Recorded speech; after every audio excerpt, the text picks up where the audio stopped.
Hey, what's goody? My name is Shéree, and I'm here to answer questions with sounds of the future. Let's get it. I love you 508.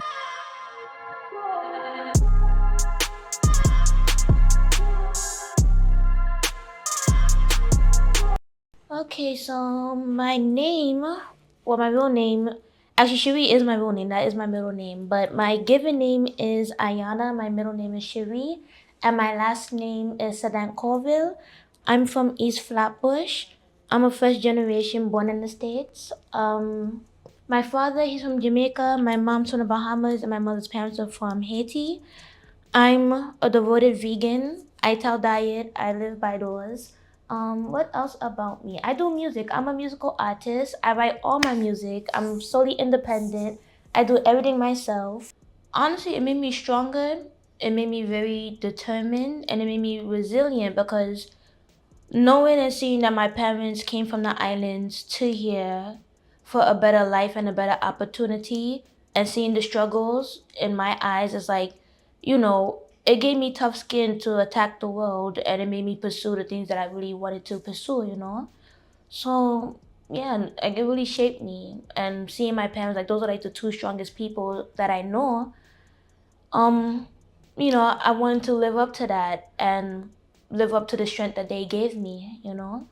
What made me really, really want to do music was when I saw Rihanna's music video to What's My Name, and actually seeing her perform at I think it was like the 2011 AMA Awards. And it was just so vibrant, so colorful, so free. She looked so liberated. And I was like, I want that. I want to feel that free. And that's what made me really pursue music. Well, I didn't pursue it just yet. It was when I went to college. I went to FIT. I was super depressed. I was basically homeless, and I was investing so much time into my college works and whatnot. I'm like, yo, I'm doing all of this, yet I don't love what I'm doing, and I feel like I'm gonna be wasting my time pursuing something that I don't want to do. When I know if I pursue my music, I'm going to make it. So with that being said, I withdrew from college and decided to take the leap of faith to pursue music. And that's how it happened.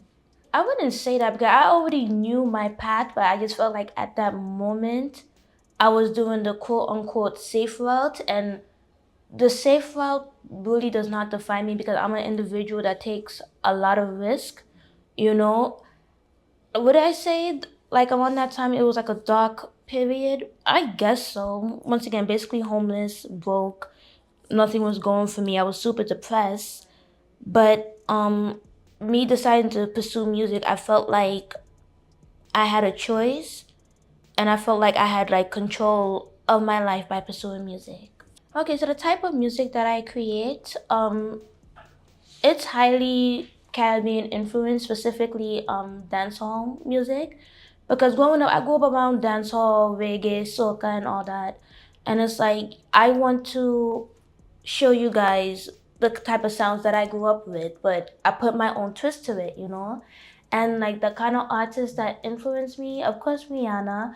This is gonna sound very left field, but Bobby Brown is a big, big, big, big, big, big influence, especially when it comes to performing, because I feel like he's one of the greatest performers to ever grace the stage. He is just so amazing. And when I listen to Bobby Brown, Don't Be Cool, when you get the chance, just listen to that album.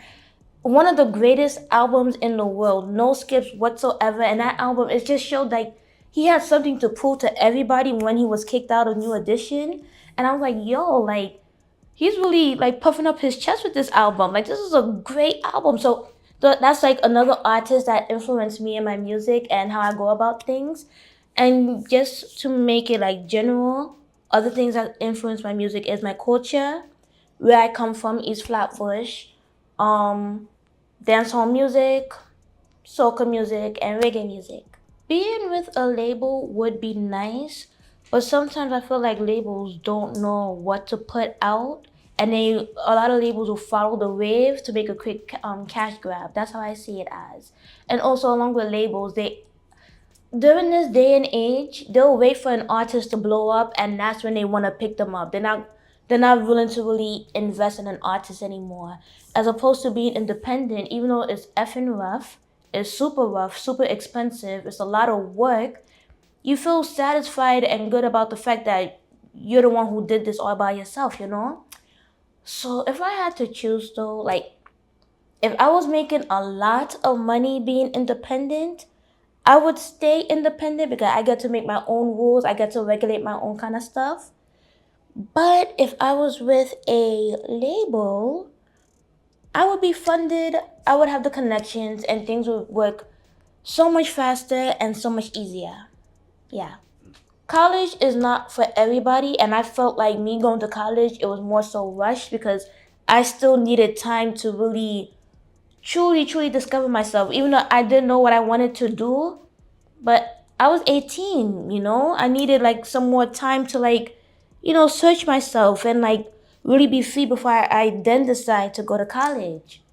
But I probably go to college like once I'm really established as an artist and major in psychology because I take it as like a big interest. It's not a backup plan, I just have a deep interest for it. Okay, 10 years from now, I'm gonna be very established as an artist. My name is gonna ring bells. I'm gonna make a platform for a lot of Caribbean artists too.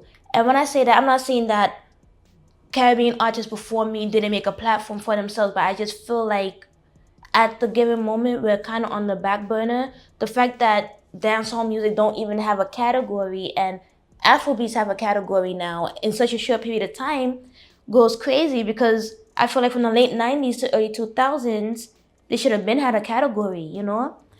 I feel like I'm gonna make history in the music industry. I'm gonna have a lot of businesses under my belt, and I'm gonna still be touring. I'm gonna still be doing a damn thing, you know. Yeah. Yeah, so this time around, like all the songs that you heard from me, I leased those beats. So I honestly cannot make no type of fucking money off of all the songs I produced so far. And that fucking sucks because my godness, I invested so fucking much into each and every one of those songs, each and every one of those music videos, only for me not to see shit from that. So this time around, I'm actually um having beats made for me. And thankfully the people that I'm working with, like they really see the vision, they believe in me, and I don't have to pay for anything up front, which I appreciate because being an independent artist is a lot of fucking work. It's very expensive, and paying for beats are very expensive too. That's why I've always used my beats because it costs like a couple $100 to buy a beat. While leasing a beat is like $50 here, $20 here. So with that being said, this project, my previous projects that you'll hear like some R&B, like some R&B songs, some pop songs, but this time around it's gonna strictly be dancehall vibes. And I do have a collaboration coming out with like another artist. What else? I have a couple performances coming up. I'm actually performing in Japan in May, the 31st of May, and I'm super excited about that. Japan loves Caribbean culture, and I'm performing at a Caribbean festival in Japan, so that's great. What else? I'm working with a publisher this time around, which I'm excited about, and I feel like having a publisher is more important than having a manager at the moment because a publisher will really push your name out there and will put you in the right places so people can know who you are. What else? That's pretty much it. You guys gonna just have to follow me so you can see what else is going on with me. So, yeah. Don't be afraid to look weird or cringy and shit like that. Like, don't be afraid to try anything new. Don't try and follow the wave because that's very much boring. Don't be a follower. Um, and just be determined. Always stay hungry.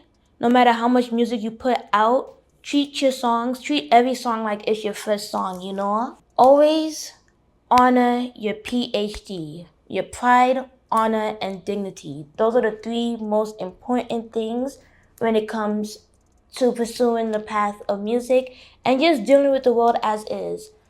And lastly, just do you because you're gonna be judged regardless. So fuck everybody. Fuck what anybody has to think or say.